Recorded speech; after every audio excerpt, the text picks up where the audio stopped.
Okay, so I was thinking the other day about something. Okay, tell me.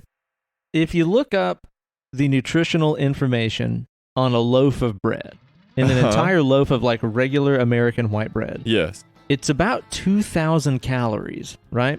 For the whole loaf. For a whole loaf of bread. Okay. Now, you're very aware of how compactable and squishy like American bread is, right? Sure, yeah. So I was kind of having this idea. You've seen these like huge YouTube video series where they take those like pneumatic presses and like squish stuff, right? Yes. What if you took a whole loaf of bread and you squished it down to where it was ultra compact, right? You're talking. I let me just cut you off here. You're talking about a bread diamond. I'm talking about a bread diamond. So what I'm thinking is, because you could squish that down where it was like nothing. It was like, you know, a centimeter of food, but still as had much 2,000 pressure calories. as possible. Yeah. Like maximum caloric density. So what I'm thinking is, you take that pneumatic press and you eventually squish so many loaves of bread down to where it's a new loaf of bread. It's a loaf of mega bread. Mega bread. Yeah. And I'm thinking, like, you slice that thing off, every slice is going to have, like, 30,000 calories in it. Yeah. Man, you figured out how to feed the working man.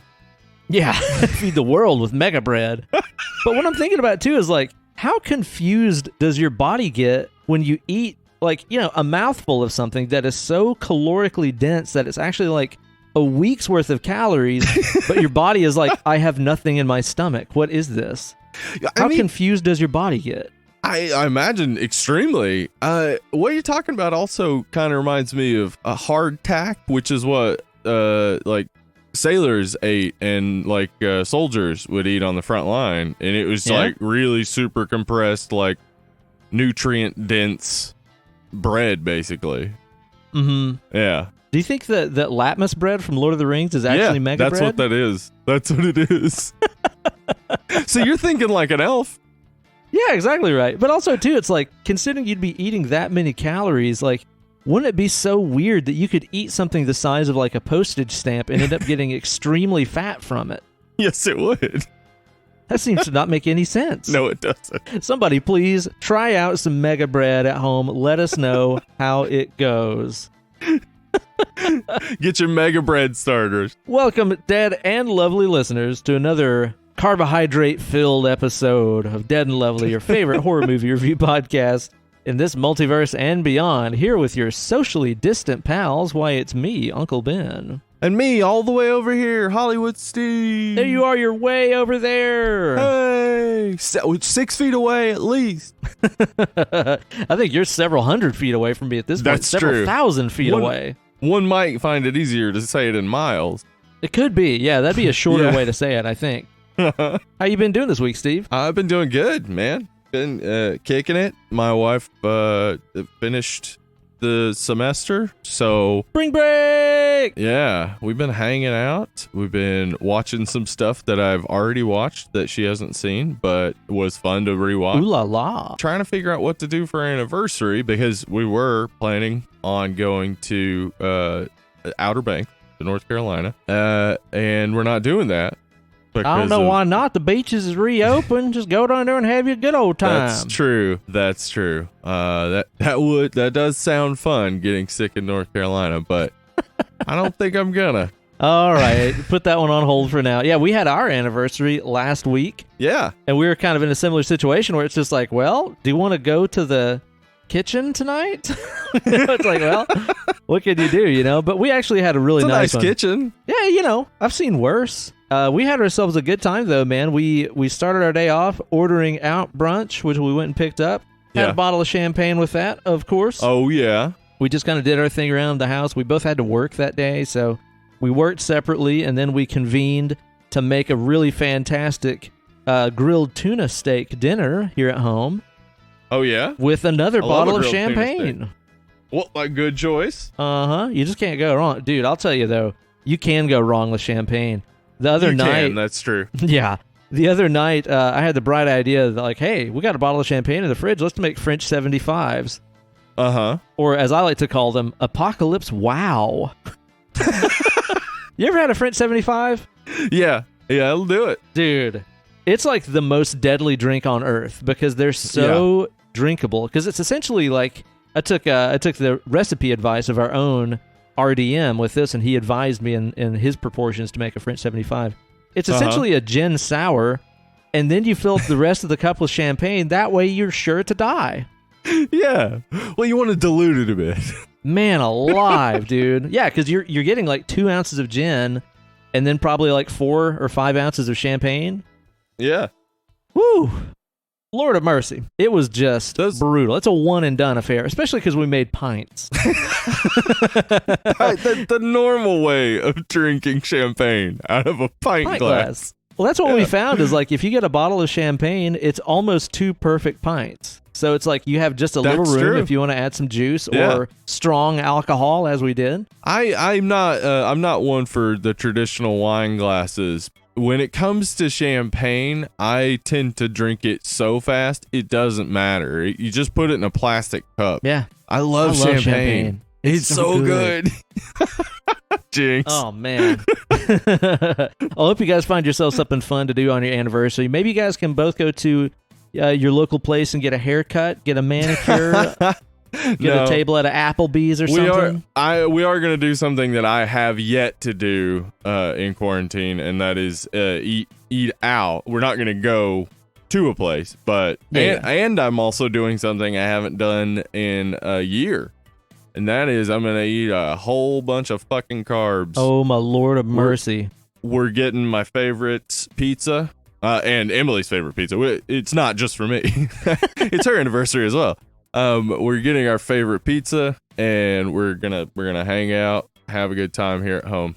Dude, I can't imagine how satisfying the first pizza in a year is going to be. It's going to be so awesome. And I imagine I'm going to eat one piece and then be like, oh, I feel like shit. You know what, though? I hadn't thought about that, but you might be right. It might be like a one and done thing where like all the carbs and stuff, you might go into like a coma right away. Yeah. Damn, man. So that's awesome. That should be fun. Yeah, that'll be a good one, man. What else you been doing this week? Watching anything good? Yeah, I mean, Emily hadn't seen Mindhunter Season 2, so we watched that. Yeah? And then after that, I was like, hey, you want to watch American Horror Story 1984? Because I enjoyed it so much. And we watched it, and she really enjoyed it too, so it was a fun time. Hell yeah. Dude, I'm telling you, the one that you guys need to watch next, we just finished Season 2 of it the other day, and it says that there's another season coming, which is great. I talked about it a couple weeks ago on the show. Sex Education on Netflix is a fucking treasure. Oh my God, man. It is so hilarious and so real and so relevant. And dude, like, you'll understand when you watch it, but I can't even imagine what it would have been like to have that show as a high schooler. Like, to be a high schooler and watch that show and see the stuff that they put out there and all the representation and stuff like that. It would have been totally fucking amazing. So you're saying it's as like relevant as My So-Called Life? Yeah, it's every bit. Nah, dude, like really the way that the show is doing such a great job of representing, I think, everybody sort of in the sexual spectrum, I guess you could say. Yeah.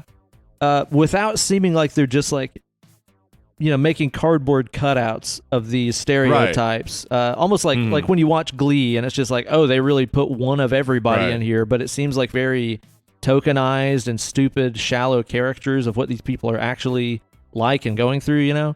Somehow Sex Education puts something out there for everybody without making it feel cliched and stereotyped. Does the bisexual character always have a plate of lemon bars, and do they do finger guns? Because those are obviously the two characteristics I know that bisexual people have tended to take on Reddit. Like, they're cool with it. They're like, yeah. Lemon bars and finger guns. Sounds pretty cool to me. Yeah, Sex Ed is really fantastic. I can't wait for you to watch it. It's really funny and stuff. It also builds dramatic tension in an extremely believable way, too. That the finale of season 2 is just, it's got some gut punches in it, man. Really, really good. So I can't wait to see where they go with it. We also watched the best comedy that I've seen in years, and it was actually so fucking good that we watched it again last night. So we watched this twice in a week. You've got to go watch Good Boys on HBO. Oh, right. You texted me about that. Dude. So, Good Boys. This is the Seth Rogen little kids comedy, right? Yeah. But not for kids. No, Okay. not at all. Yeah, I mean, it's basically like super bad, but with 12-year-olds. And the thing that the movie does so well, I don't want to give away any of the punchlines or anything like that, because especially the first like 30 or 40 minutes of the movie, you'll just be like doubled over the whole time. There's so much fucking funny stuff in the first 30 or 40 minutes of the movie. It so perfectly captures when you're that age and you don't know what a certain term means, but you play it like you do. Oh, so yeah. that way you seem cool and knowledgeable and stuff. Yeah. And then I also know what he's talking about. Yeah. Oh, yeah. Oh, like I've done like a million times. One instance from my own childhood, I remember somebody made a on the rag joke, and I was like, yeah, right? And then like my mind was like, what could that possibly mean? On the rag? Yeah. Dude, I'll tell you one of the fucking funniest ones. It's not my story to tell. It's my drummer, Andy Campbell's. But he told me this story about one time when he was like junior high or maybe just getting into high school or something like that. They had this one friend in their social circle who somehow had mixed up the terms jerking off and pinching one off. Okay? So you can see where this is going. So they were like hanging out this one day and they were talking about, some girl at school or whatever, and he's like, oh man, she's so hot she makes you just want to go home and pinch one off.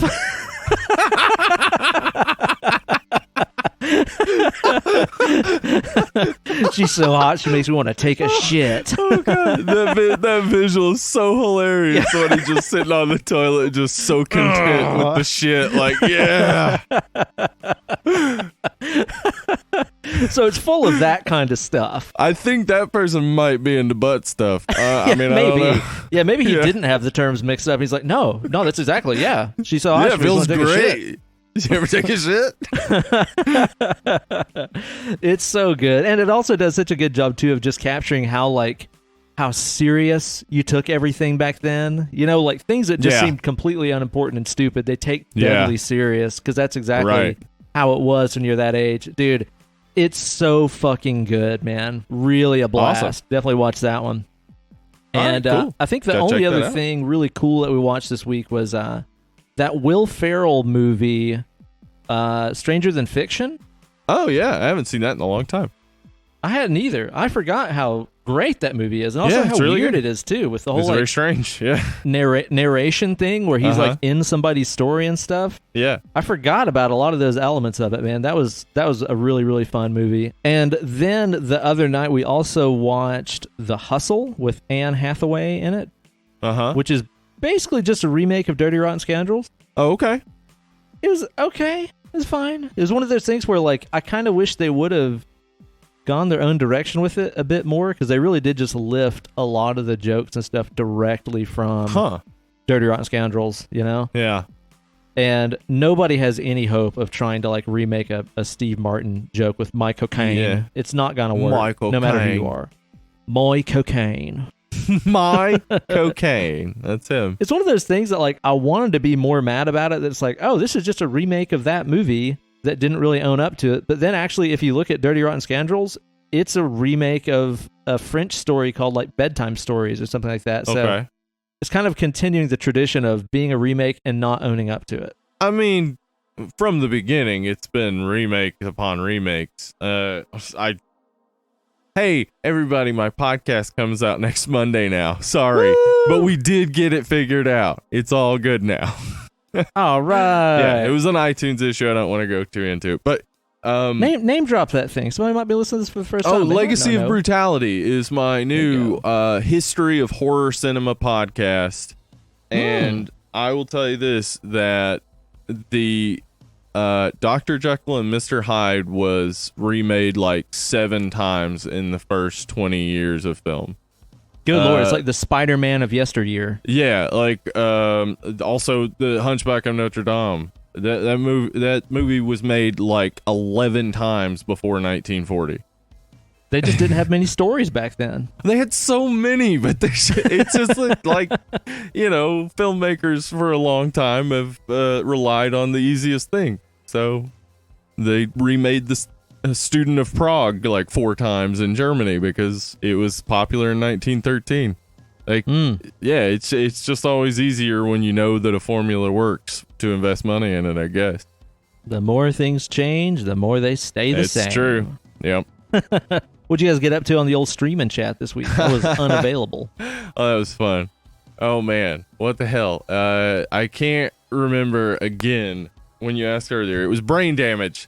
Ha! Can't remember the name of Brain Damage. We watched Brain Damage with old Joe Bob, and that movie is awesome. I'm trying to remember which one Brain Damage is, because I know I've seen some of it, but I can't remember what it's about. It's like an alien parasite that is like a drug. It controls the guy's brain. Yeah. That's a weird one. I totally forgot about all that stuff. I really enjoyed it, and the effects were awesome. Yeah, we should do that on the show sometime. Yeah, I mean, I know. I believe Alan Evans has it in the bowl over here. So. The old smoking bowl of Patreon. Drawings? So it could get selected anytime. And so could your movie if you join up at the $5 level over on the Patreon page. Patreon.com/Dead and Lovely. Ben, the king of segues. That's right, man. I'm an idea man. I guess we'll be doing a drawing for that for not next week's episode, but the week after that. So I'll be doing that drawing soon, so we know what we're doing. But head on over there, put something in. We're just going wild with it now. I mean, nothing's coming out anytime soon. We don't have any movies that we're thinking are gonna hit the SEO targets or anything. We're just doing whatever is fun. So if you got something fun you've been wanting us to do, head on over to Patreon, throw it in. I like to have a fun time all the time. What's the second flick they did on there? Profondo Rosso. Oh, a little deep red action, huh? Yeah. I needed to do some stuff, but I stuck around for the first little bit of it and watched some of it, and man, that Dario Argento is a weird cat. I'll tell you what, it is an Argento movie. There's no mistaking it. I like Deep Red. I think it's a cool movie. Yeah, it looked cool. I mean, it was very Argento, and like it I was like, oh, I bet this is fun. Like it didn't ever bore me. I just really needed to work. No doubt.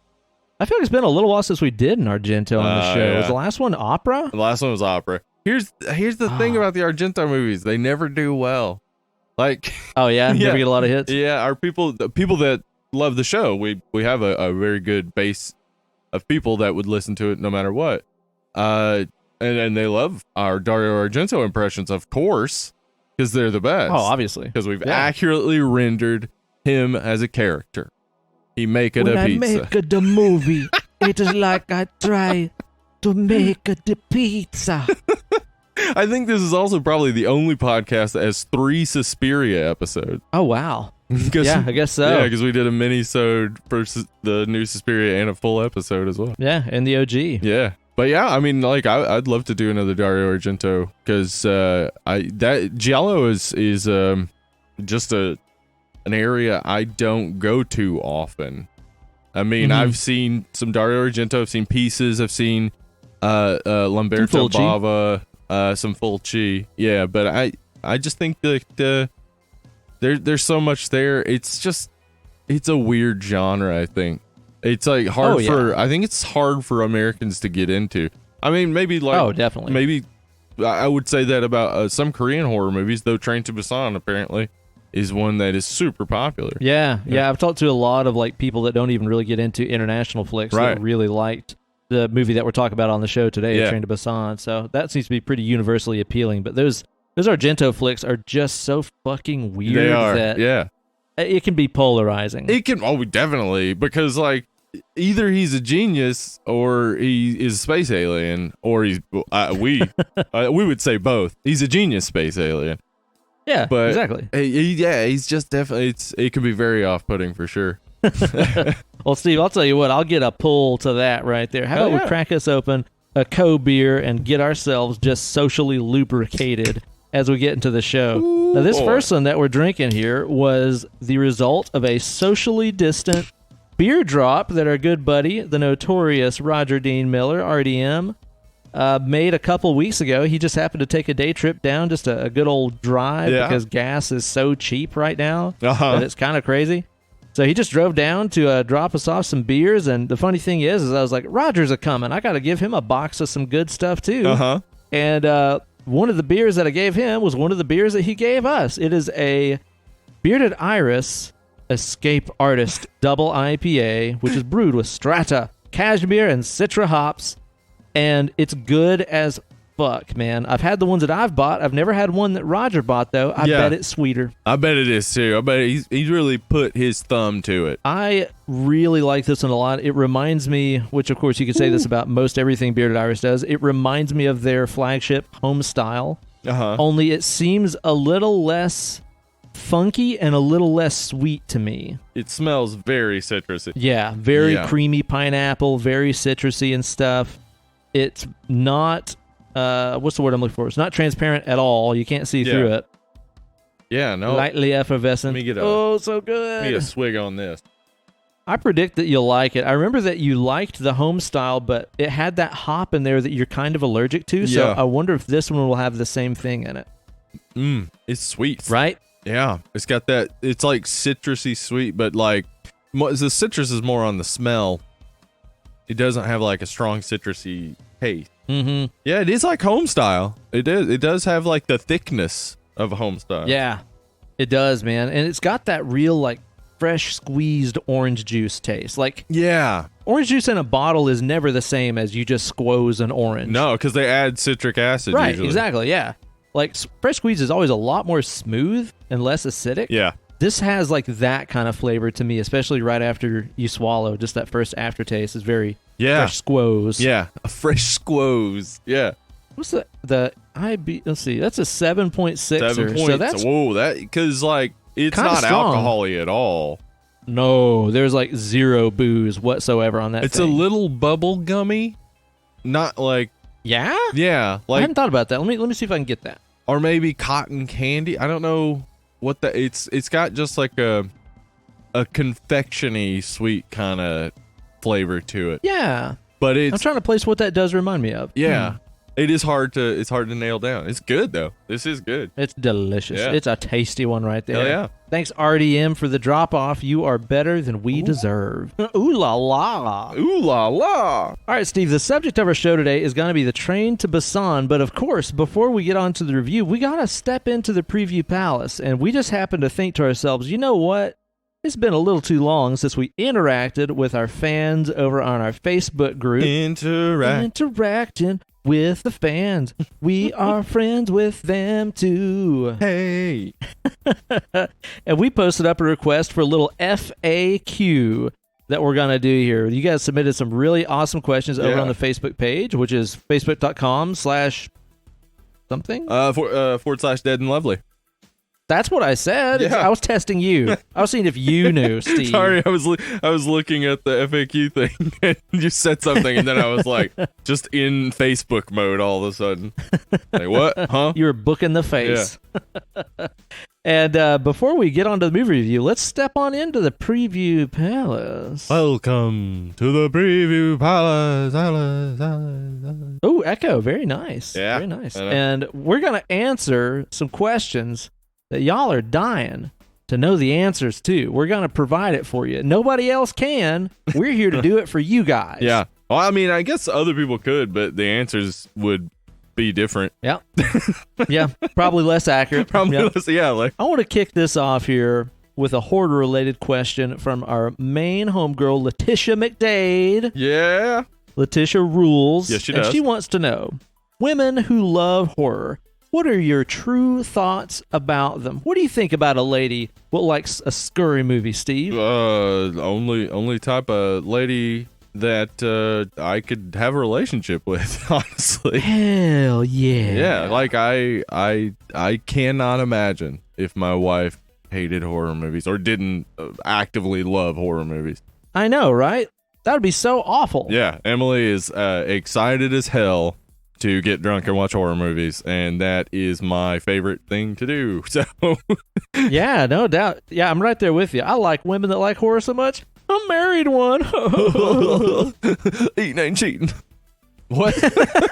What? Where did that come from? But no, man, like I can't imagine, like you said, not having somebody to watch these movies with, or like always having to find a time to watch these when your significant other wasn't home or like had already gone to sleep or whatever. Like, I don't know, man. I know that some couples are just like, we have to do literally everything together, and that's fucking annoying. Yeah. But this is one of those things that I'm like, I can't imagine not having somebody to share these flicks with. Like, my wife doesn't even get into music like at all. Like, she doesn't listen to music whatsoever. And of course, that's my life's work. Yeah, and that doesn't bug me at all. But if she was like, "Ooh, I can't watch that. It's too gross. It's too gory." Oh yeah, I won't watch it. That'd be tough, like, man. God damn, that'd be lame, man. It would. Like, yeah, I just can't imagine. So yes, my thoughts on women who love horror. I'm very glad you exist, and please continue to exist. Yeah, ladies, get some. I don't really know where. I don't know where to get some. Yeah, but do it. I mean, do it if you want. Yeah, if you want to. All right, we got a question here from Jonathan Russell. Okay, this is a good one.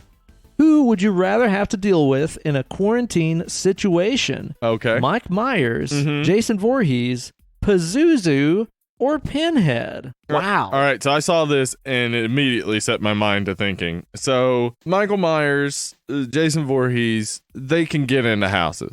They don't have any problem with that. True. Pazuzu, I don't have any problem with the Arcadian protector of children.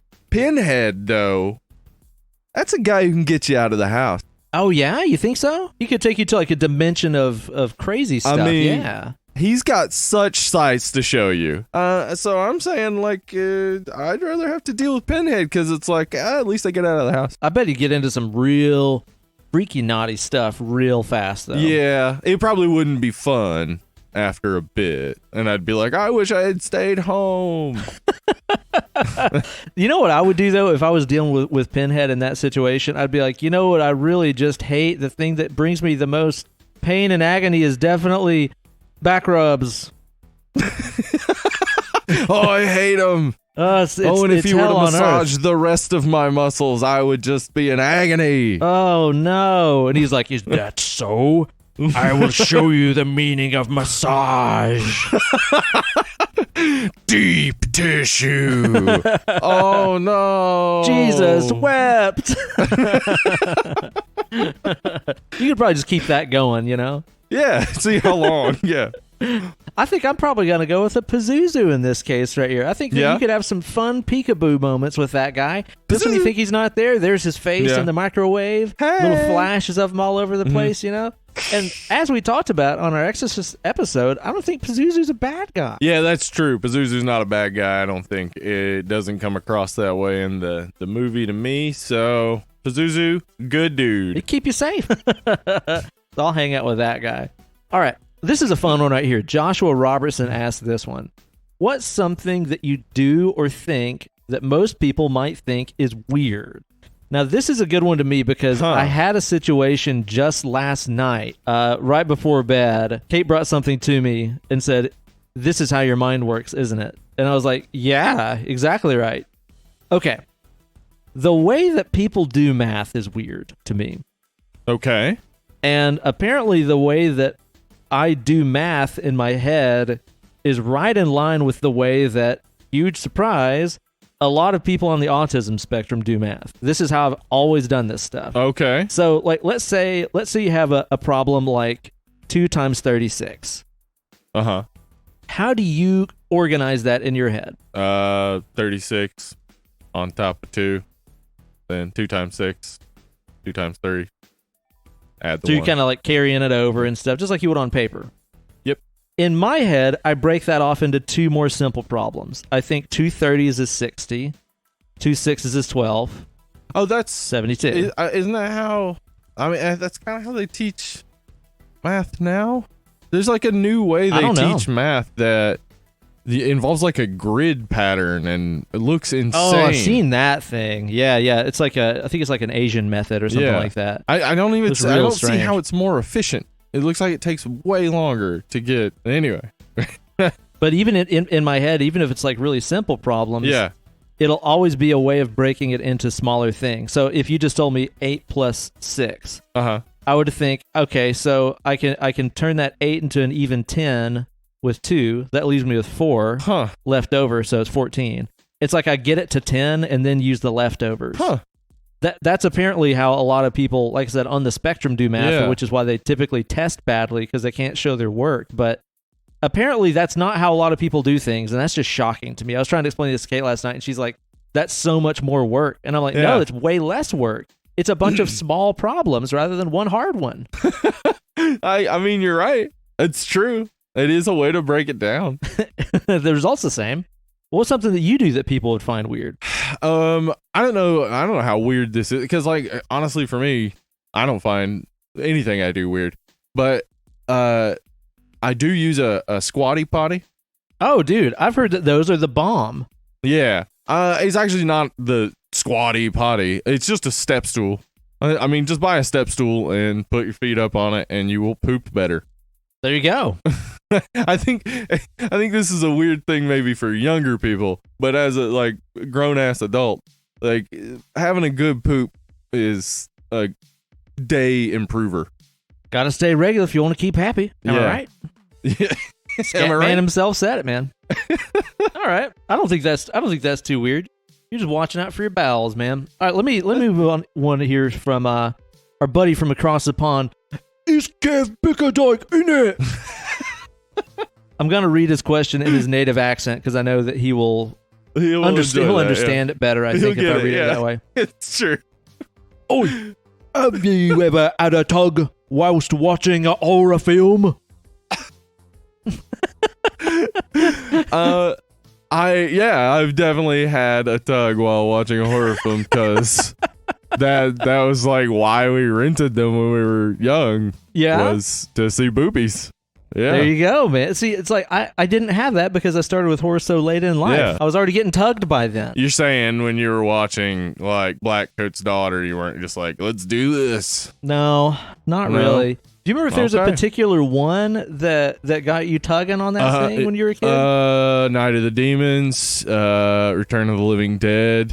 Yeah. So you had a Quigley thing, is what you're telling me. Yeah, Linnea Quigley, for sure. Definitely. Well, she was just always just showing everything off.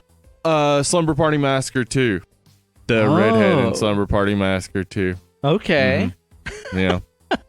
Yeah. That's awesome. Yeah. All right, this next one here I want to talk about just because I'm so confused about it. Trevor Nesbitt asks, have either one of you ever got blackout drunk at a spaghetti feed?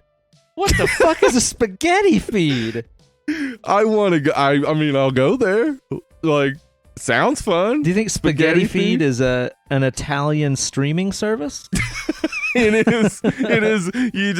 You just press lasagna and it just shows you lasagna and you're like, oh, poop in a bed. I'll be making lasagna over on spaghetti feed. Or do you think maybe it's a thing where like everybody gathers around and feeds the spaghetti on the spaghetti farm? Oh, that makes sense. Like, gotta feed the spaghetti, otherwise it'll starve. They're out there just throwing handfuls of salt and basil and Parmesan on it. So like when Italians see our dry pasta, they're like, they don't defeat their pasta. It's starving. This pasta is so skinny. The pasta. So no, I guess I haven't gotten blackout drunk at one because I don't know what the fuck that is. I'm gonna compare it to something. A pig roast. Yes. Oh, okay. I've gotten blackout drunk at a pig roast several times, and one time I got blackout drunk at a pig roast and got in 2 fights. Ooh, do you remember either of them, or do you hear about them like after the fact? I remember punching the first guy. I hope you actually punched the pig that was roasting. Is that what happened? Like, what are you looking at? What are you looking at, pig? Stop spinning around and fight me. Some bitch and pig.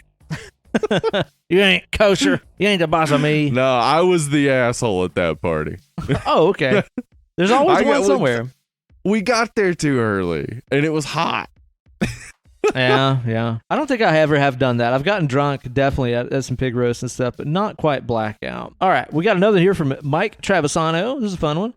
Who would play each of you in the horror movie adaptation of Dead and Lovely? So they're making a movie about us. Who's going to represent us? I think that my bold, bulbous chin and flair for the silly and dramatic means that I should get a Bruce Campbell stepping in, I think, to play the role of UB over here. I don't know. Who do I look like? I'll be played by Zooey Deschanel, thank you. There we go. That makes sense. Welcome to Dead and Lovely. I guess I would want to go the strange route and get like maybe Danny Trejo. Perfect. Bruce Campbell and Danny Trejo. I would watch the fuck out of that. Dead and Lovely. Yeah, and they're doing a podcast, and then like some horrific shit breaks out. Yeah, and then it's just fucking. Yeah, I would love to see the two of them making a podcast. That's actually the funniest idea. Yeah. Heard in a while. I'd pay great money for that right there. And Bruce Campbell and Danny Trejo's got all this research in front of him and shit. He's got his glasses on the end of his nose. Yeah. I like it. I think it's a good idea. Shit hits the fan. Yeah. All right, it's got a couple more quickies here. This one comes from Mark Lee. If you could choose any weapon from a video game to tackle a legion of undead, what would you choose? That's a toughie right there. I'm kind of thinking I might go old school Doom and pack me a BFG. It'll kill everything on screen. That's true. That is true. It does kill everything on the screen. Yeah. What is the screen in real life? World had a screen. Yeah. Do you just accidentally kill like everybody in the entire planet except for you? Yeah. I think that's probably it. Maybe not the BFG then in that case. Yeah, maybe not. Whoops, killed everybody. I don't know. It seems like if you are fighting off a horde, the best weapons would be pole arms. Okay, right? something like with a distance, yeah. Yeah, like something, because like, anything like a gun can run out of ammo, bow and arrow takes too long to get ready, like a Sephiroth sword might do okay. A lot of reach on that thing. Sure, yeah. Oh, you know what I think I'd go with? I'd go with the cross power up from Castlevania. Oh yeah, well then there you go, boom. Because that thing is just toss that motherfucker to the undead, and then like it makes that little cross like like a shield kind of around you, like a little bubble shield. And then in some of the versions, you have the mega power up version where it's like the huge cross that wipes out everything on the screen, so I can kill the whole world again if I want to. Yeah. So yeah, okay. I mean, do that. I think I'll cast Turn Undead. There we go. There you go. Okay, last one here comes from our buddy John Kieran, who is just a good old boy. Just a good old boy. This is relevant to a recent episode that we did here. If you all were in a Final Destination movie, what would your deaths be? Oh, I'm thinking in mine, it's probably going to be something like really ridiculous where I finally get, the last piece of my guitar collection. I finally get that, that Steve Vai Universe UV7 PWH white 7-string. Right, of course. I put it on that sacred position on the wall at the center of my guitar collection, which is taking up the whole wall, and then like the entire wall of guitars falls down on me or something like that. Yeah. And I'm crushed by my own hoard of material possessions. That makes sense. Do the Final Destination kills have like a connection to the person, really? I guess they not. do, don't they? I mean, sort of like, the kid was impulsive and he got crushed by that thing, and I guess they don't. I guess they don't have to. Because I mean, when you say guitars, I was like, yeah, that's like an appropriate kill. And then I just realized, like, why doesn't Final Destination have like appropriate kills? Like, why aren't the kills connected to the character? Well, anyway, honestly, mine is more of a Kruger kill, where it is like targeted. Yeah, that's true. Yeah, that bit of like irony to it. Yeah. Yeah. Okay. So for me though, it would basically be that kid in the dentist chair in Final Destination 2 not being able to move and just slowly choking to death when you're just powerless to move, like, because that is one of my biggest fears is not being able to breathe, and I experience sleep paralysis, which is frightening. So that would be a good Final Destination death for me. I'll tell you what, all that talk about being powerless and stuff like that's pretty hot. I might have to go pinch one off after hearing about that. Oh yeah. So hot. Well, thank you guys so much for contributing some great questions to this installment of the Preview Palace. Those are fun. I always like doing those because you guys always come up with some great stuff that I love talking about here on the show. So thanks everybody for participating. And now it is time to get to the Move Ski Review Ski. That works, right? It does. I mean, it's not a Russian movie, but they would have been more appropriate if we were doing a Russian horror movie. But I think you're right. Move Ski Review Ski. And we are talking about the train to Busan. Busan, Korea. You know, the French in Korea, right? Yeah, of course. A lot of connection between those two. Now, this was the first time that I had watched this. Is this the first time you've seen it?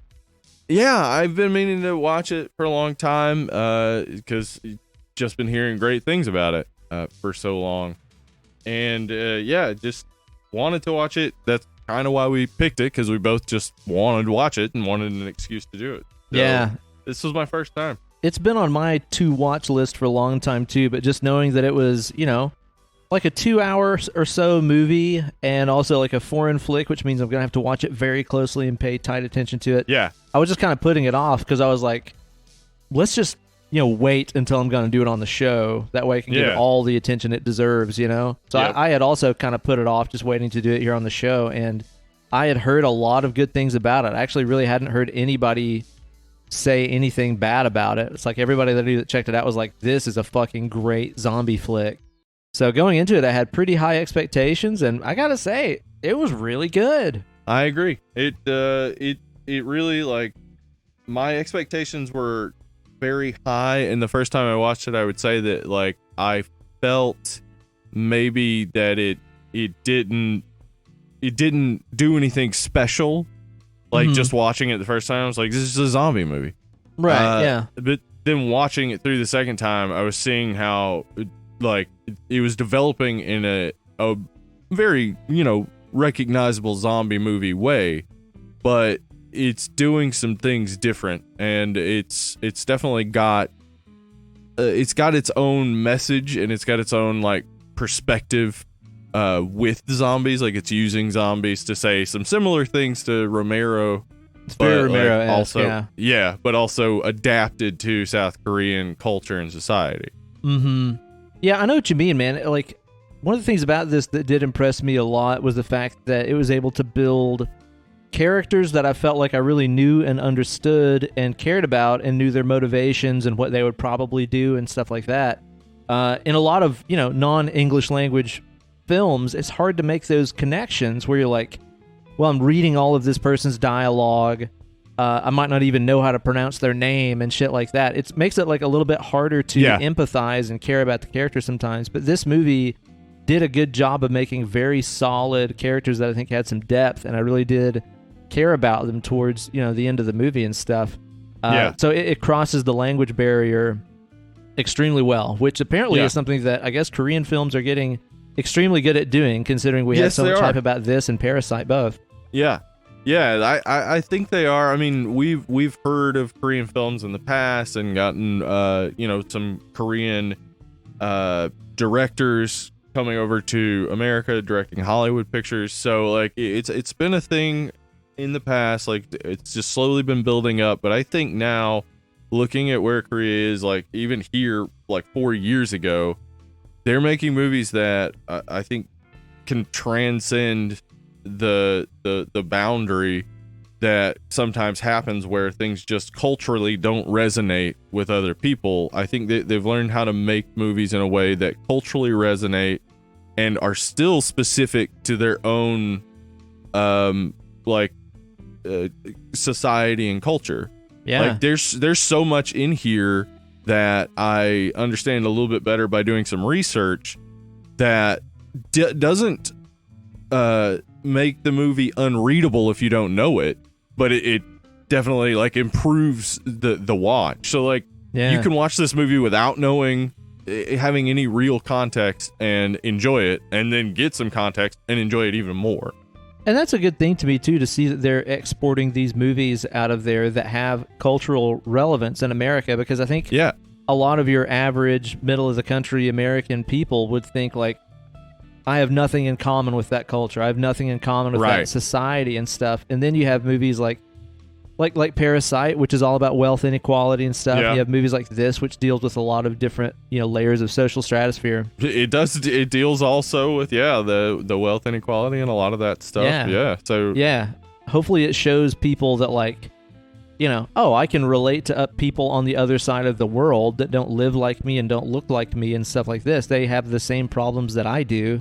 Yeah. Might bring some global unity if you want to look at it that way. And also, make America fucking read a little bit. Good God, man. I saw all these talks about like remaking Parasite in English and stuff, and it's like, God damn it, don't. Why? Just read. It's not a big deal. That's what I don't get is like, I might be wrong about this, but from my perspective, considering that everybody lives on the internet all the time, it seems like Americans and people across the whole world are reading now more than ever. Yeah. Right? Because if you're on Facebook, you're reading. If you're looking at people's Instagram posts, words you're reading. In front of your face, you're reading. Yeah. You're the act of reading, even if it's something as simple as a Facebook post, is challenging your brain in some way to understand the words in front of you. Yeah. So it seems like that should make people bitch less about having to watch a subtitled movie. Right. But they're bitching more now because you can't look at your phone while you watch it. Yeah, actually, that might be accurate. I didn't think about it that way, but yeah, you might be right. But yeah, I think it's great to see some of these movies coming out of Korea that have, like I said, this huge relevance no matter where they're being shown. I mean, it kind of sucks that these issues are relevant everywhere, but that's life for you. It is nice though. I mean, because we even with the French films we've done have dealt with a lot of political stuff that is specific to France, but also works in a global capacity. Like that's why French horror movies tend to resonate, I think, a lot, and like that's why these South Korean horror movies are resonating with audiences. I feel kind of dumb because I don't really know anything about the director or any of the actors that were in this, and there's not really a lot of stuff on IMDb about the production or anything. It's all about like the earnings that the movie did and stuff like that. Do you know anything about the production and director and stuff? Yeon Sung-ho, he basically been doing directing and writing animation up to this point, and in fact there was also like a Seoul Station, I believe it was called, which was a Train to Busan like prequel animated cartoon that he did. Yeah. Oh shit! I got to see that. And since then, he made South Korea's first superhero movie. Oh shit! Which is interesting. I mean, I'm interested to see it. Like, it's called Psychokinesis. Okay. Other than that, we have among the actors, like all of these actors have so many credits, like so many credits. But almost all of them are Korean films or Korean television that I haven't seen or don't know. Yeah. But we do. I mean, the guy who plays the baseball player who survives the longest is Choi Woo-sik, who was in Okja, which was a Netflix movie that came out a little while ago. I heard that was cool. Yeah, I heard the same. I haven't seen it. And he was also in Parasite.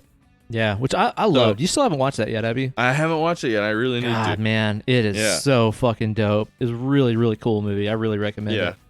I'm even more interested. Like, seriously, doing research for this like really made me understand like that there's a good bit going on in the Korean culture with wealth inequality that is so similar to America that it's relatable. Yeah.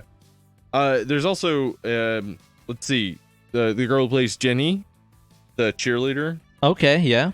She was in the K-pop group Wonder Girls, which was super popular from the mid 2000s to the mid 2010s. And she was also, this is an informal title, but she was called the nation's little sister, which is essentially South Korea's version of America's sweetheart. She was the Korean Sandy B, huh? Yeah. And one day she's gonna marry a Nazi. Oh. So that actually changed my perspective, because from what I saw in the movie, I thought she was supposed to be sort of slutty or something.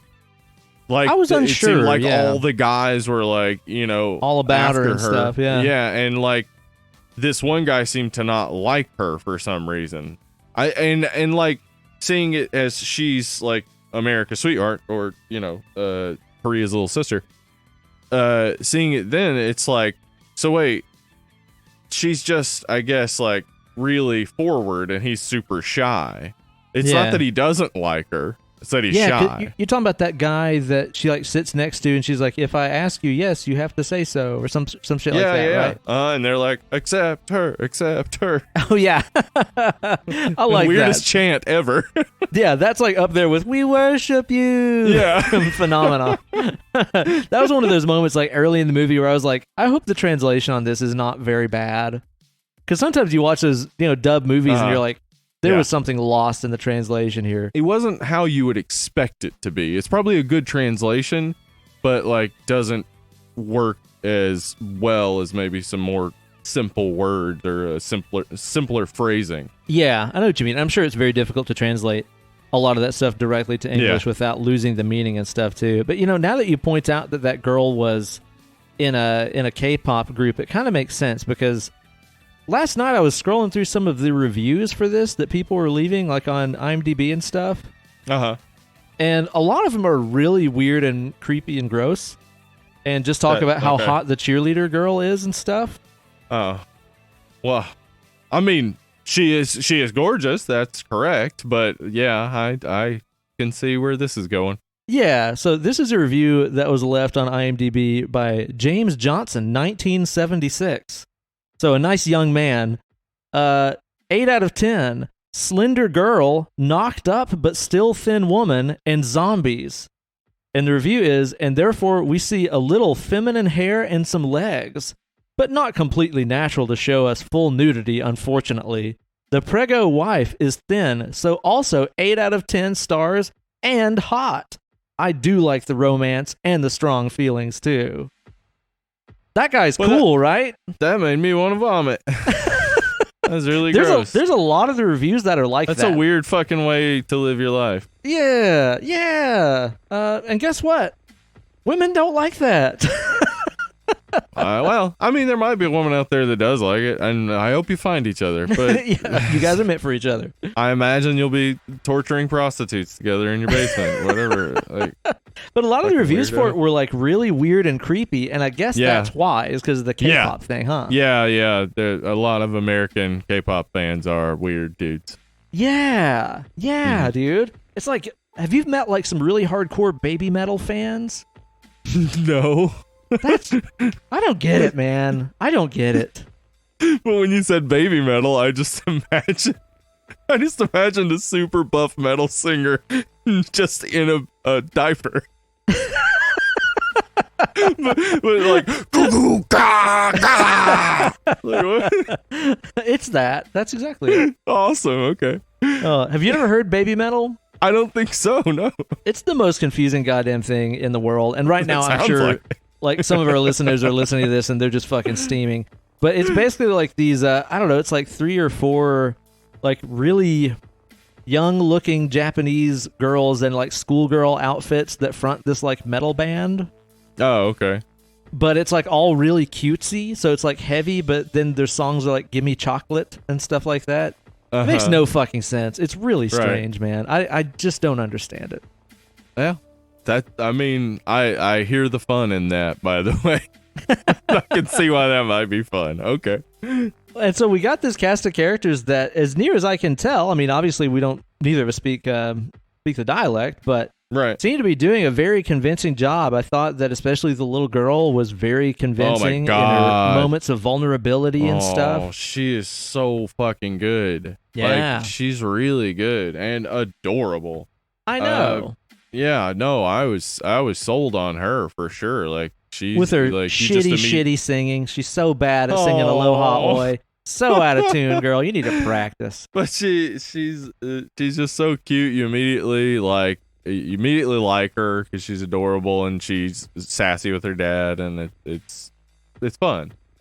But yeah, like the acting also, like, there are moments where it gets into melodrama. Like, the acting is just so seemingly over the top, but I think it actually doesn't seem odd or out of place. I don't think so either. Yeah, like I think it resonates with the moments, so it worked. There are a couple moments in the movie that do come across as kind of dumb or sort of offbeat or weird to me. Like right when they get on the train, and the two guys that work on the train are looking into that bathroom where that bum is hiding out, and then the little girl just comes up and is like, "Hey, I'll hang out while you guys talk to this bum who's talking to himself." And like, nobody does anything. Nobody's like, "Could you step aside? Where's your dad?" Like, what? Yeah, like there's a few moments like that in the movie that are just weird to me. I guess she's in charge here. Yeah, she should be fine. Got to learn about the bum somehow, I guess. That's true. But yeah, there are moments, where it like, it seems like if I spoke Korean, I would know better. But it seems to me that they're doing a really good job. It's very convincing, very human. So yeah, as we've said a million times, if we don't speak the language, you don't know exactly how good the acting is. But I think this is very convincing, and like, it's easy to both care about the people you're supposed to care about, hate the people you're supposed to hate, and feel ambivalent about the people you're supposed to feel ambivalent about. Yeah, totally, man. And it's such a simple story too. I mean, it's basically this guy trying to get his daughter back to his baby mama. And zombie outbreak. And zombie outbreak happens on a train while they're en route. Yeah. And I love the setting of being on a train during a zombie breakout. Like, it is so terrifying because you're stuck in a straight line. Like, what's scary about it is it eliminates the possibility of lateral motion. Right. And it's a high speed train too. Like, there's no jumping off because you'd die. Yeah. And then if you did, everywhere is outbroken with this zombie thing anyway, so you'd probably be fucked. So where are you going? If you got off, yeah. So the way that they are stuck on this train and having to work together and trying to move forward through it to get to the cars where the daughter and the other ladies and stuff are, it's almost very video game-ish, where it's like level 1, level 2, as they progress through the cars.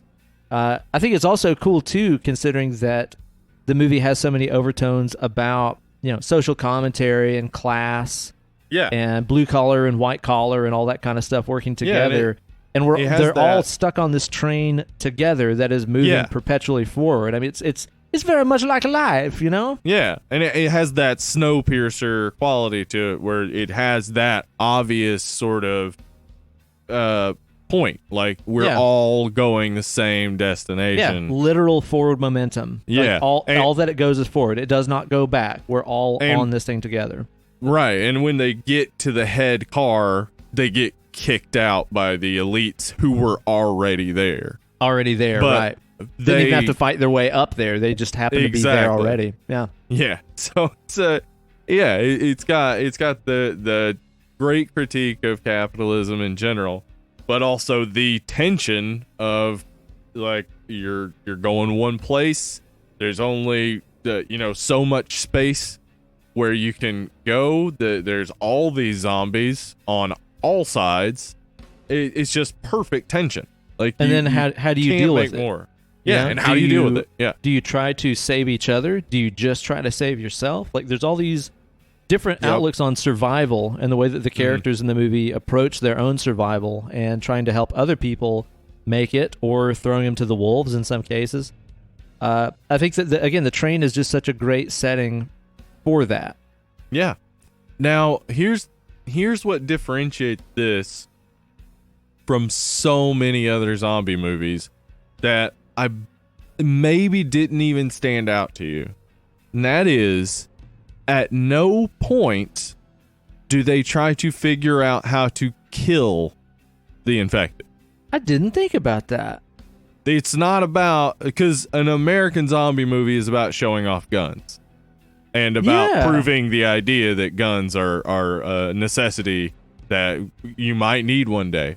Like, so much of American zombie movies have become that, just propaganda for guns. And this, I hadn't thought about that. I think they maybe kill a couple, but mostly they're just trying to get away from them. And it's mainly out of just extreme self-defense more than anything. Exactly. Yeah, there's never like that moment where it's like, oh, you have to attack the head. You have to smash the brain. Yeah, there's not never really any of that conversation at all, because that's not the thought. Which Like, actually, that makes sense too now. And it's funny that I didn't put those two pieces together, man, because like the next day after we watched the movie, I was thinking about it and I was like, it actually wasn't that gory. Like, you think about it, it's like, man, that was a gory zombie movie. There's people changing and chewing people up and stuff. And it's like, there were, but it wasn't really that gory because it wasn't really about killing the zombies. No, because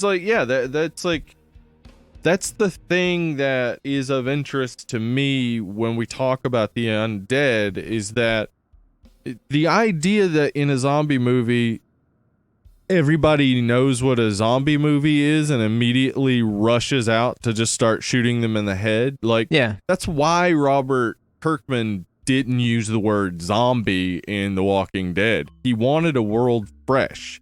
He wanted a world where these people are dealing with this and their immediate idea is not shoot. It's, oh no, my friend is ill. Like, oh no, my wife is sick, or has lost his, it's not kill. So, and that seems to be the approach they take here too. Like, even whenever the kid that plays baseball sees his reanimated teammates, like, he doesn't immediately go, they're not them, they'll never be cured, let's kill them all. Like, he's very like, he's fucking frozen. Yeah, and he's devastated by it. Yeah, they play this more the way an outbreak would play out. Now, not to say that there aren't other zombie movies that do this. 28 Days Later does a really good job of this. But, like, this movie, I think, is refreshing in that zombie movies haven't been doing this for a while. They haven't been as human and as caring.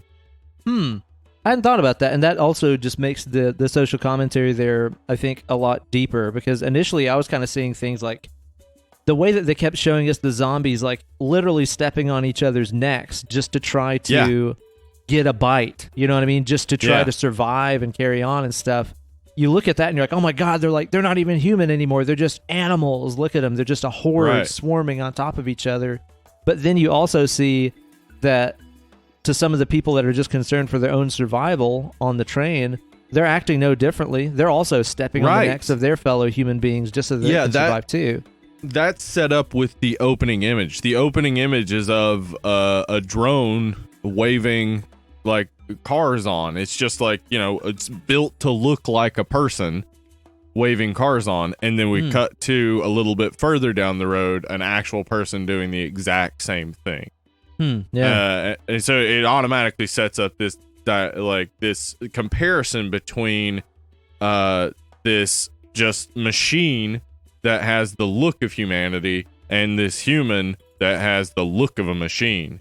Like, the idea of, like, how alive are we really? We're participating in this. It's the Romero stuff. Like, we're participating in this terrible, like, step on each other, destroy each other to get more, and we're just drones in this terrible meat grinder.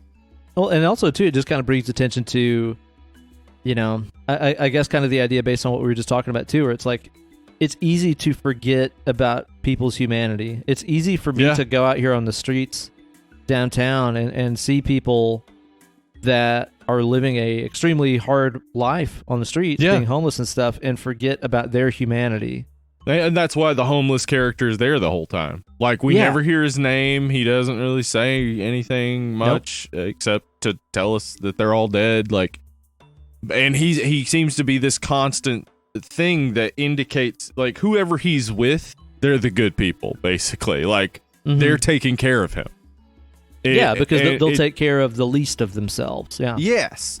And then in the end, it benefits them because he takes care of them when he can. Like, it's just that idea that, like, just because someone's down doesn't mean they're not a net benefit to society. Like, we still shouldn't a human treat life. people. We shouldn't treat people like they're garbage because they can contribute, they can give, they don't have to, be working fucking 40 hours a week or whatever. They're still humans. Right. Yeah. And that's something that I like about this movie too, is the way that I think the entire spectrum of social status is represented on the train. I mean, you have obviously children, like the daughter of Sue Ann in this. Good old Southern name, Sue Ann. She's on there. You've got blue collar, white collar. You've got young, teenage athletes and stuff in there.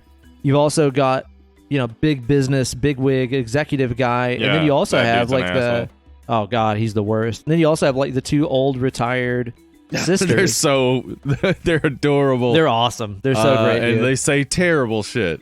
Awful shit. Terrible. Yeah, the re-education comment is a real dark joke. But yeah, like those old ladies, like they're so cute, like, but like they also, I don't know, it's like they're saying sort of snippy, mean things, but they really take care of each other, and they're not doing anything to actively hurt anyone else. So like they sort of represent almost like the two old guys in the Muppets that set up in the balcony. Statler and Waldorf. Statler and Waldorf. Yeah, they're kind of our Statler and Waldorf that kind of just provide this like sort of running dark commentary to what's going on. And I think also too there's commentary about the value of a life that is beyond the working age too, because a lot of these characters are so obsessed with work and making money and the economy and stuff like that. And then you have the older generation, which aren't working. Are they still valuable? Are their lives as valuable as anybody else's just because they're old, Yeah. I mean, it's they really are just trying to represent all of the strata of society in this train. Like it's a very, very clear sort of setup of like, this is us, this is who we are, this is what we are, and this is the train we're on. Yeah. So and it's heading forward. Yeah, it's heading toward disaster. Yeah, and at the same time, like chewing at your heels the entire time is death.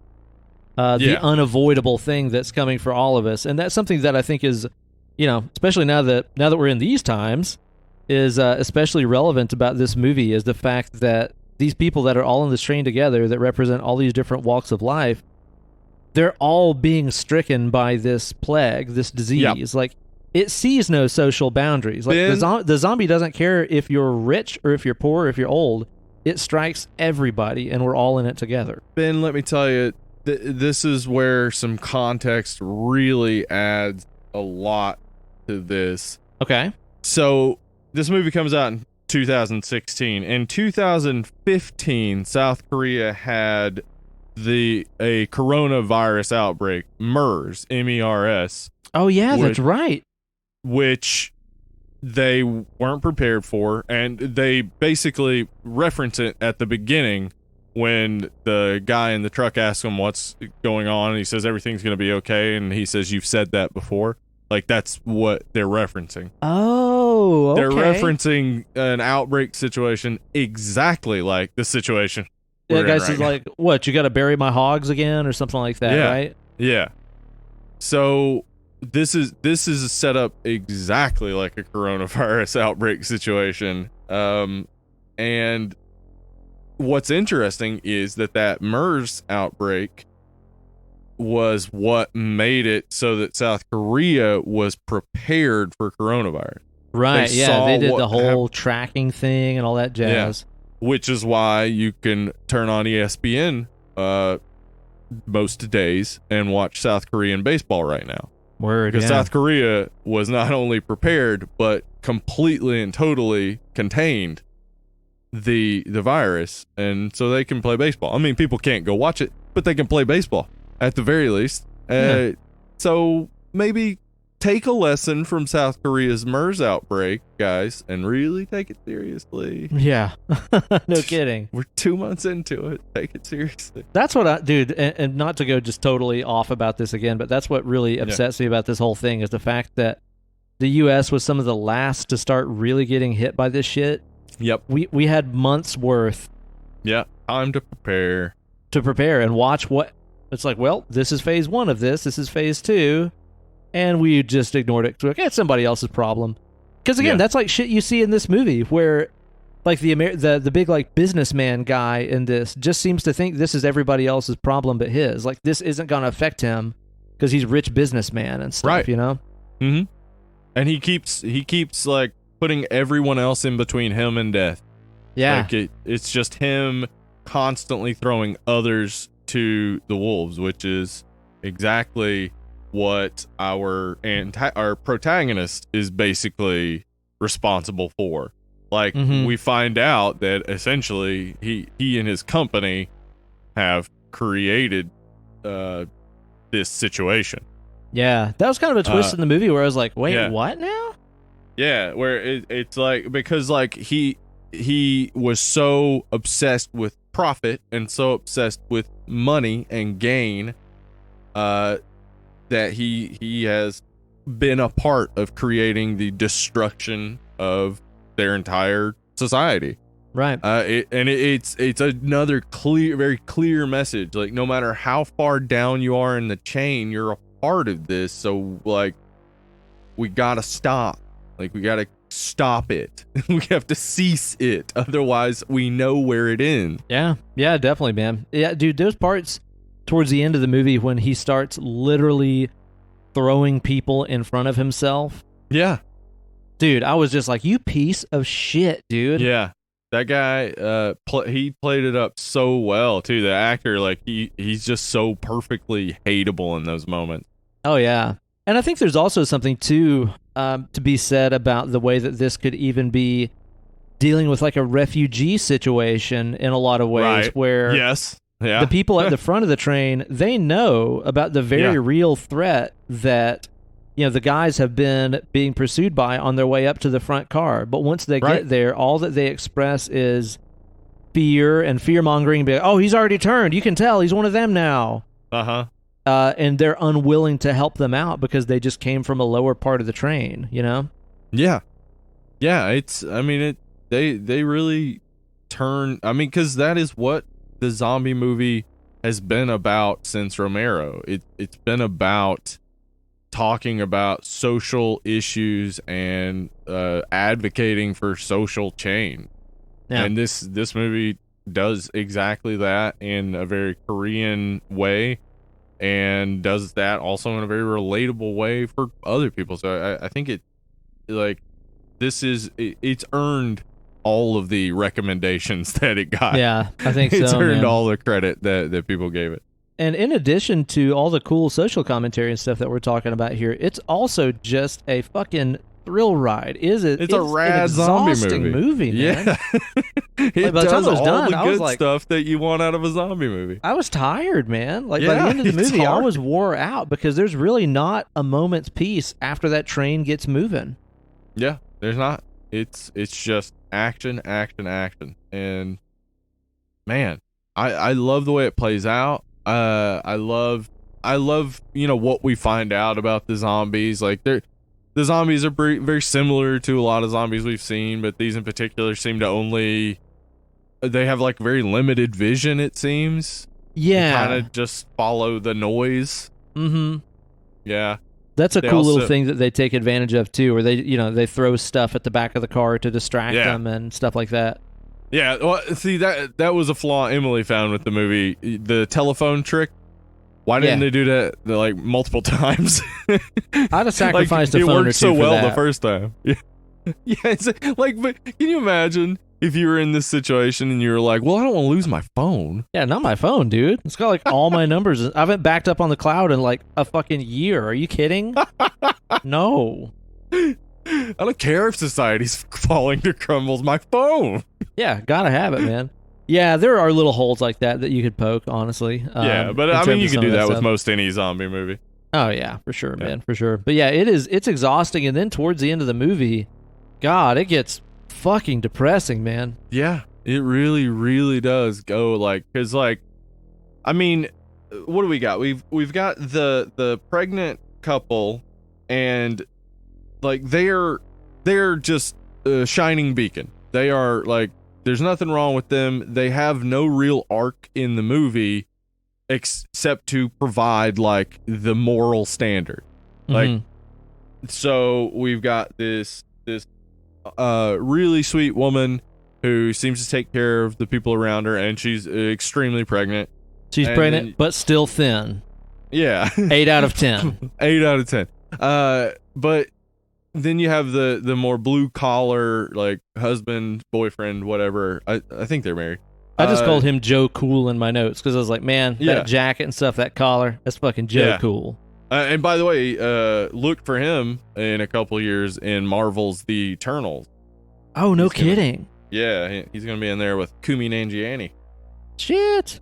So anyway, yeah, they're like our moral center, and they also like kind of just provide a contrast for the protagonist to show us that he's not only like inattentive to his wife, he's very inattentive to his daughter. I mean, there are constant times where Emily was like, does he even care about his kid? Like, he just keeps walking away and calling people and stuff, and like they're there to provide like the example, like these are the good people. And of course, but at the same time, Joe Cool has his own judgments that he's reserved about our main character, the dad. He's like, oh, you're in executive work, you must be good at leaving people behind. Which he's not entirely wrong. No, that's exactly like, that's how you get there, right?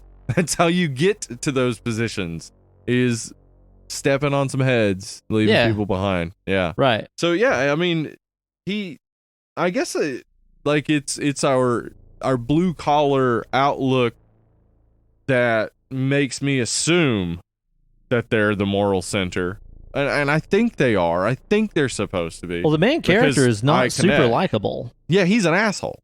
Yeah, like he's a bad dad. He has a great character arc. Basically, bad dad, inattentive, only cares about profit. He refers to everyone else as lemmings at one point. Like, he basically is like he's on his way to being a supervillain. And constantly throughout like most of the movie, we're seeing him like not help people or shut the door on people or like not pay attention to his daughter. As he develops, he learns that he needs to pay attention to his daughter, but it has this bitter, ironic twist at the end that when he realizes he needs to care about his daughter and be there for his daughter more is the moment when him being there is the most dangerous. After he's been bit and starting to turn, right? Yeah. So now he has to walk away. It's crushing. It's crushing. It's like, now I'm going to do the thing I've been doing my whole life. Now I realize how shitty it is. Yep. Walking away. So insane. Yeah. He and Suan, I think Suan might actually be our protagonist, honestly. Like, yeah. Because she learns a lesson, but she also is good throughout. Like, we're rooting for her. We care about her. Like, we care about the dad because we want him to protect her. Mm-hmm. It's not really about him as much as her. But she goes from not being able to sing because her dad's not there to now having to sing for her life without her dad. Yeah, dude, that scene towards the end where they're approaching the roadblock and they're backlit so the sniper can't see that they're normal humans. Yeah. Dude, I was like, is this movie about to go completely fucking nihilistic and just smoke them at the end? Yeah, like full on Night of the Living Dead. Oh, I was waiting on it. I was like, is this going to just fucking leave me crushed? Yeah, that would have been terrible. Ooh, man. Ooh, that would have been a dork ending. Yeah, for sure. But I mean, like, so our two protagonists have really good like development, and I guess our antagonist has a developed story too, because he's stepping all over people. The businessman, saying he's trying to get back to his mother, and then we see him as he's infected basically regress into childhood, and we see that he's just like it really makes this message that these hardcore competitive businessmen at one point were just little scared boys. Yeah, And yeah. that's really all they still are. Yeah. They're little scared boys with a lot of money that people Damn. listen to for some reason. Steve, I'll get a pull to that. You want to grab Hell you yeah, another let's pull get ski here? Let's get this pull. Let's go ahead and get ourselves an old tug here. I don't know if we've ever had one of these. I know I sure have not had a Fatheads Brewery. I feel beer. like Roger brought us a Fathead one time before. I can't Maybe remember he what kind did. it was, but it wasn't this one. This is the award-winning Headhunter India Pale Ale, which claims to be uncivilized and aggressive. It says pour slowly on the can, so do pour it slowly. It says on the old vessel here, Headhunter is an aggressively dry-hopped West Coast style IPA with a huge hop display of pine, grapefruit, citrus, and pineapple. A punch-you-in-the-mouth brew for those who truly love their hops. Uncivilized, aggressive, and award-winning. That sounds right up my fucking alley right Hell there. yeah. What if I'm okay with that. What if East Coast and West Coast IPA factions started shooting at each other? Oh, yeah, like there was like an IPA war. Right. Like what if The New Englanders versus the West Coast and stuff. Oh my god. Dude, can you imagine if Lagunitas got shot? and then they blamed Harpoon. Ooh, I like how that Boo, sounds. damn. This is setting this up very good. Then Harpoon mysteriously dies. Anyway. This is a clear, very nice amber color here in the glass. Looks nicely effervescent. The smell is definitely a fucking IPA. Hoppy. It smells great. It Mhm. smells like a hoppy pineapple to me. Yeah. Yeah, very pineapple-y. What you think about that one, Steve? How's that treat you? Ooh. A little sweet. Is But it? piney. Yeah. Got that pineapple citrus thing going on. Ooh, it's into pines for sure. Mm-hmm. Dude, that is a punch in the mouth right there. That is very intense. It's very deeply flavored. There's a lot to it. Yeah. I need to go in for another here because that first sip was so overwhelming. Like the Bearded Iris was so like smooth and fluffy and stuff. This is a just lot like, more hey, intense. I got a It's whole really bunch good. going on. Yeah, I like it. Yeah, you can I like definitely it a good bit. get a lot of that grapefruit kind of funkiness and tartness out of that. But man, it is very hoppy, which I like. Yeah, I'm into this. It's good. Yeah. Man, I can't really compare that to anything, honestly. Like, that doesn't really remind me of much anything that I've ever had. No, it's just it's intense, I would say, in some ways. Like, it's got a lot of flavor to it. Well, usually IPAs that have that much flavor and backbone to them get into that, like, really malty territory, like a lot of Dogfish Head stuff does, you know? This somehow sidesteps that. I don't get it. Man, that's good. Yeah. I think that's really, really good. Awesome. Okay, so anyway, it's a exhausting movie. The pacing of this flick is pretty much nonstop. There's not really a lot of room to breathe. Like boom, boom, boom. Yeah, not a lot of room to breathe. Just a few moments near the end where, you know, basically you're not even breathing. You're just taking stock of what just happened. Basically. Yeah, no doubt. Like, yeah. But I don't feel like it ever gets to the point where it's like, yeah, you know what I mean? When some movies have so much action and stuff like that, that it almost becomes boring because you're like, and here comes more action. Yeah. I feel like the threats in this are constantly sort of changing and the scenarios are changing, so you never really feel like it's starting to get played out or predictable or it's all been exciting, so none of it's exciting. Right. I feel like it changes it up enough to where it keeps you interested, even though it is just a lot of non-stop tension and action.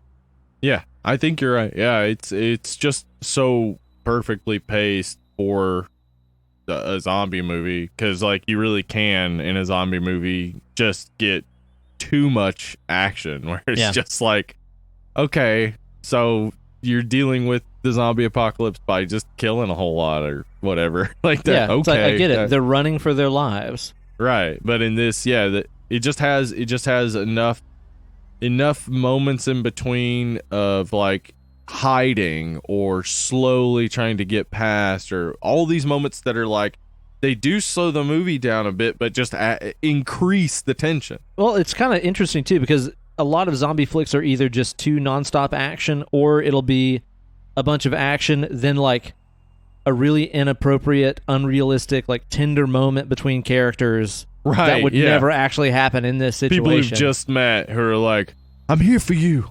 Yeah, right? Let me ask you this, though, and tell me if I'm crazy. I do think it was a little too long. Okay. I think that, I'll put it to you this way. I think that you probably could have skipped a few of those, here's a new car full of zombies. How are we going to evade this one? How are we going to make it through this time? I think that you probably could have skipped a few of those. Yeah. And ended up with the same net result. Maybe. I think also you might be able to, what do we benefit from understanding that the train conductor is a good man? Right. Like, or even the baseball team and the cheerleader. It's like, that doesn't really right, because that doesn't go much. anywhere. I think that just adds something for younger audiences to care about, because these are two popular actors with younger audiences. So it doesn't really go much of anywhere except I guess to show the COO guy, the terrible asshole, killing people we care about. Yeah, like he doesn't care if they're can't kill the old, others. young. He doesn't care. Yeah. He'll throw them in front of himself just to get chewed up to perpetuate his own existence. I guess that's about it. But like, ultimately, I mean that led to another car full of, oh, here's my baseball teammates. That was another 10-minute scene in the movie that, like, ultimately, if you didn't have it, movie wouldn't be much different to me. Yeah, probably not. Yeah, it maybe could be cut down a little bit. I think so. I mean, it's not like a big deal. Like, it's not like one of those deals where I was like, fuck, is this over yet? Because it was thrilling the whole time. But I just think that with a little bit of editing, you still could have ended up with the same destination, the same emotional impact, and just gotten there sooner, Yeah, I think you're right. What do you think about the special effects in the flick? It seems like predominantly CG other than the zombie makeup. Yeah. I don't even know if the eye effect is contact or CG. I'm not sure. Yeah, I'm not sure. It looks too consistent to be CG, but it also looks too consistent on everybody to not be CG. Yeah, that's a good way to put it. Yeah, I know exactly what you mean. Yeah, the special effects I think are pretty good, man. Yeah, it's a ton of CG that looks good, especially considering it's like $8 million budget. Like, oh, that's it. Surprising. Yeah. Whoa, that's way low. Yeah. Well, shit. Well, mad props to them then, because like even like one of the first special effects shots that you get, actually probably the first one, is when that deer like stands back up. That looks really pretty good. It's really easy to make animals look bad and very stupid. Yes. Like see like The Ring Part 2, right? Oh. Ugh. God, what a bad movie. So bad. And this looked a lot better than that. Like it honestly kind of took me a second to realize like, oh no, this is definitely fake. They hit it pretty well, I think. And I like the way that the zombies look in terms of like the nasty like varicose veins and stuff popping out all over everybody. That kind of layered look to their skin, I think, is really neat. I think the some of the actors did a really good job of portraying like the pain that of going from infection to Walking Dead, basically. Like that cute train attendant who's one of the first to get bitten by the chick who runs onto the train, who also was portraying like the way she was walking was so good, I thought. Yeah, but like trying when to she tie her leg off and stuff. Yeah, the train attendant though, like when she's writhing on the ground, like she really went for it. It looks very effective. Yeah, but very convincing, man. It is just like it's surprising in a zombie movie to see that much CG, but it's also like when you're talking about an $8 million budget to see that much CG that looks good. Mm-hmm. I was surprised. I mean, there's even a scene like that shows a wreck. It doesn't show the wreck happening. It just shows a wreck has happened as they're like crossing over a bridge. Yeah. And I'm pretty sure all of the cars were CG. Like, that's crazy. But it still looked good. It's just I could tell from a couple shadows it was like that doesn't look right. Mm-hmm. Yeah. So I think they did an amazing job with what they had, and honestly, I can't imagine it looking much better. No, no. It's just got especially its own look. Now that you're telling me the budget, like I really can't believe they did what they did. And then meanwhile, we've got stuff like the fucking New Pet Cemetery that came out that has some garbage ass CG in it. Yeah, and with a way higher ton on budget. it, yeah. Yeah, totally stupid, man. Yeah, I think they did a good job about hiding stuff that wasn't real, choosing to show stuff that was constantly in motion and moving and things. I thought that they did a really good job with it, man. And like I said, it's interesting because it's just not really all that gory, but everything that you see looks great. It does, and it does a lot of like implication stuff, like where your brain kind of finishes it, so it feels gorier than it is.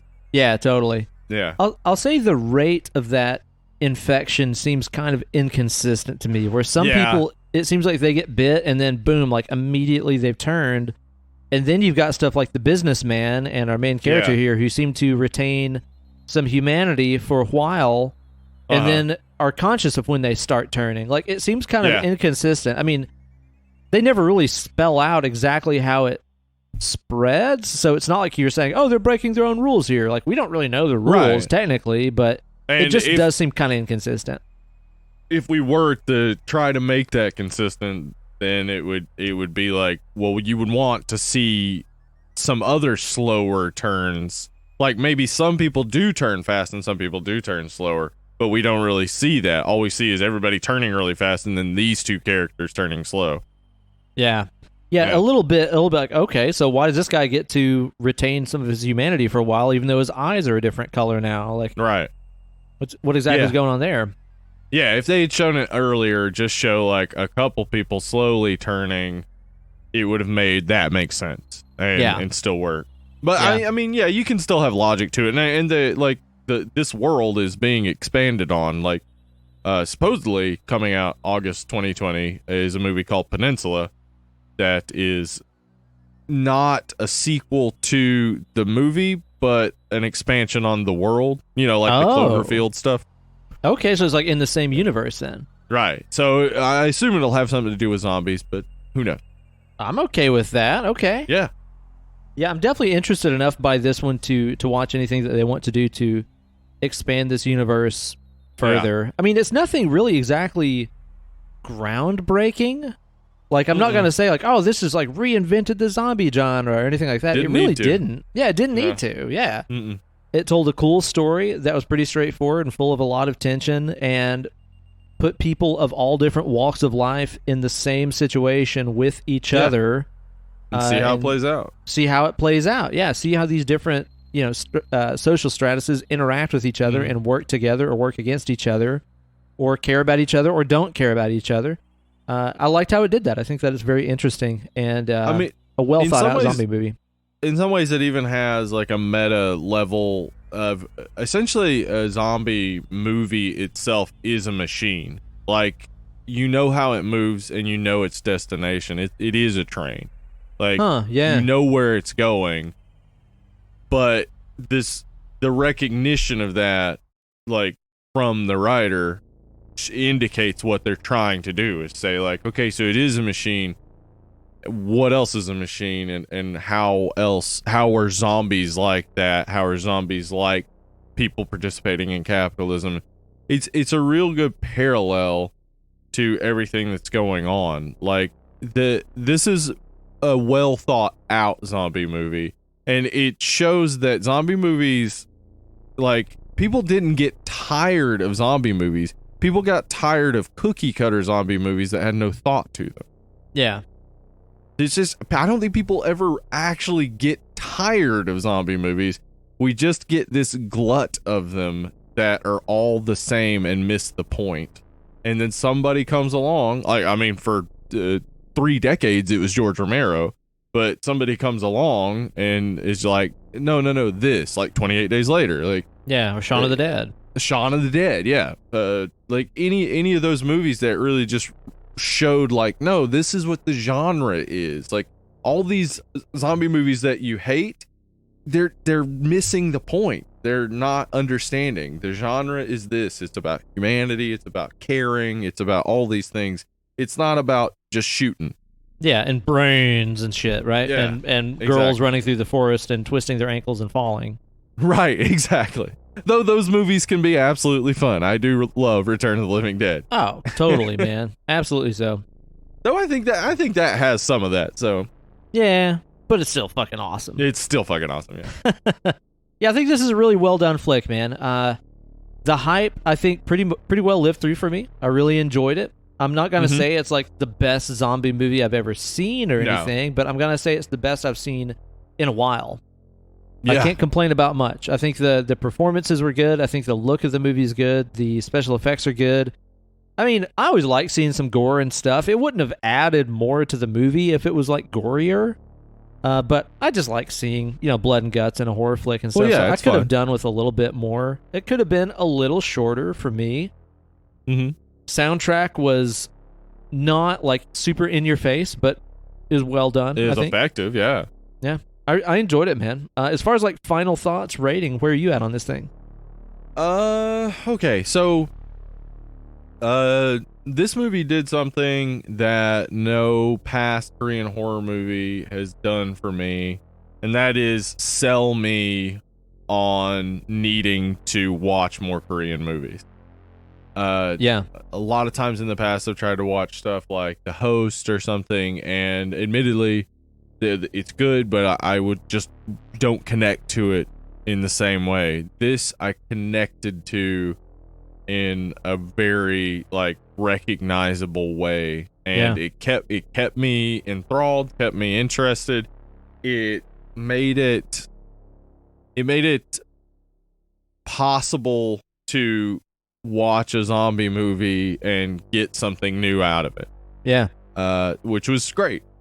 So I don't have huge complaints. I mean, I think you're right. Maybe it could be a little bit shorter, but I don't know how much shorter it would need to really be. Maybe just a few snips here and there. I really like enjoyed Sang-hwa, who was the like tough guy. Oh, dude, he was awesome. I thought his character was great. Yeah, and I think he was very relatable. I really love Suan, the little girl. Like, just did such a great job. So likable. Everybody in this was so in their role, and I like that. I really enjoy when people just go for it, especially when it's something as silly as a zombie movie. I don't have any real complaints, and I think that because it had such a positive effect on me for now wanting to get more into Korean movies, and also like really seeing something new about the zombie genre, I think this is like an 8.5 to a 9 for me. Yeah, pretty high up, huh? Yeah. Yeah, I can't How about argue you? with you. Like, everything in this is very well done. I think the points I would dock would be for, the length a little bit for me. Some of the stuff that maybe got lost in translation, or just some of those little moments where you're like, that's not how you'd react in that situation. There's one part in there where like one of the, I guess the host guys on the train is running through with that like infected woman like on his back. Or no, it's the other way around. It's a hostess with somebody on her back, and everybody just kind of like stands and looks, or just sits in their chairs and is like, wow, that's something. Like, nobody rushes in to try to help her or anything. Right. Like, some of those little moments, which might be there as a cultural thing, where it's like maybe that's a thing over there, that people just turn a blind eye when people are in need. Maybe that's, again, another social commentary thing, I was gonna say, maybe that's what it's getting at. Yeah, so I don't know. Maybe that's just, some weird writing. I'm not really sure exactly. I'll dock a few points for that kind of thing, but it's overall just a really, really exceptional zombie flick. I think I'll probably toss it something like a 7.5, I think is what I would say. Right. I was constantly on the edge of my seat. I was exhausted by the end of it. I cared about the characters, which is something you can't say about a lot of zombie flicks. So many zombie flicks are, like you said, just so obsessed with like, let's just show as many headshots and brains and stuff on screen as we can. Who cares about the characters? They're just, red shirts or cannon fodder. Mm-hmm. This did a good job of making me actually give a shit about the characters. So, yeah, I'm going to say this is one of the better zombie flicks I've seen from the past decade, maybe 15 or 20 years, honestly. Hell yeah. Good flick, man. Edgar Wright agreed with us.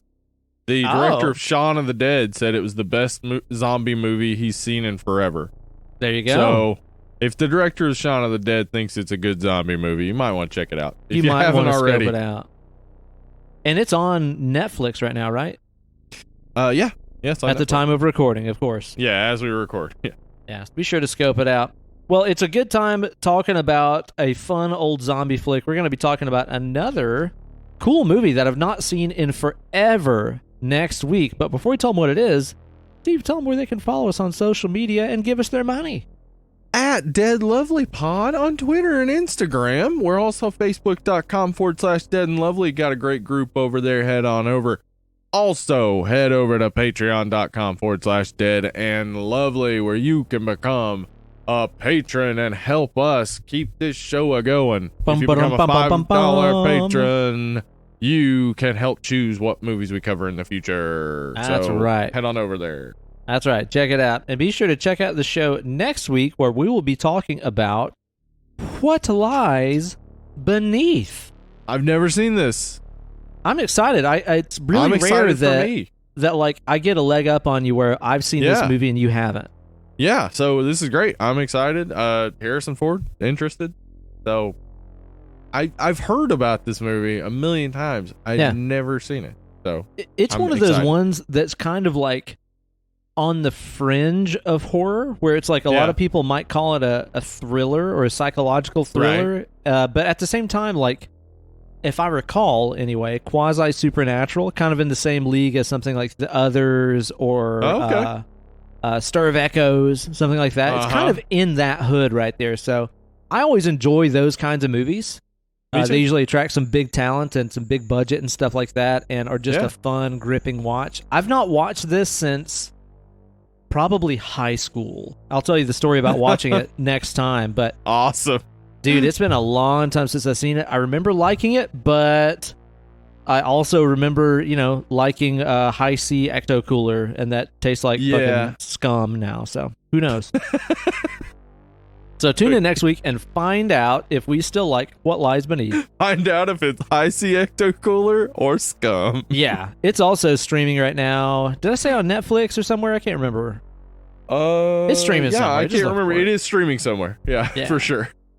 So you guys be sure to tune in next week. Check out our review of What Lies Beneath. I hope you guys are doing well. I hope everybody's staying healthy and happy. Staying the fuck indoors whenever you can and listening to your favorite horror movie podcast, Dead and Lovely. Thank you guys so much for tuning in this week. I have been Uncle Ben. I've been Hollywood Steve. You guys have been Dead and Lovely. We'll catch y'all next time. Bye.